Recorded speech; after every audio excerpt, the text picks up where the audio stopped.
ठीक है भाई। फंडामेंटल ड्यूटीज होती क्या है? एक तरह की रिस्पॉन्सिबिलिटीज है जो दी गई है सिटीजंस को। किसको दी गई है भाई? सिटीजंस को दी गई है। ठीक है, जो कि इंडियन कॉन्स्टिट्यूशन के पार्ट 4 में, इसमें भाई पार्ट 4 में ए के अंदर है आर्टिकल 51 ए।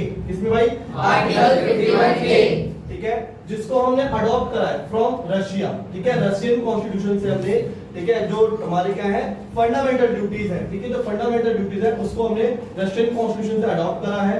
ठीक है, from 42nd constitution amendment act. ठीक है, 42nd कॉन्स्टिट्यूशन अमेंडमेंट एक्ट यानी कि 42वां संविधान संशोधन हुआ था।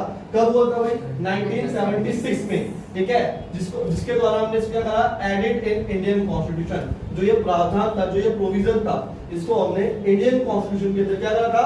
ऐड ऑन किया था। किसके द्वारा? 42nd constitution amendment act. ठीक है, जो ये 42nd कॉन्स्टिट्यूशन अमेंडमेंट एक्ट है 1976 वाला, ठीक है, ये जो है एक तरह का, ठीक है, इसको हम बोलते हैं मिनी कॉन्स्टिट्यूशन। क्या बोलते हैं? मिनी, ठीक है, कॉन्स्टिट्यूशन ही बोलते हैं।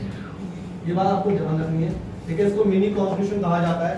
और इसकी जो रिकमेंडेशन थी, किसकी? फंडामेंटल ड्यूटीज की जो रिकमेंडेशन दी कि हाँ इस प्रावधान को, इस प्रोविजन को किसके अंदर ऐड करना है?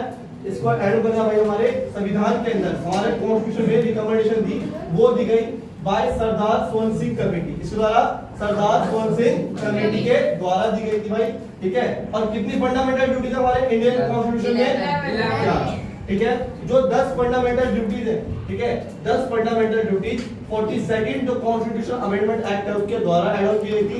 और जो 11th है उसको 86 कॉन्स्टिट्यूशन अमेंडमेंट एक्ट 2002 के द्वारा ऐड ऑन किया गया। तो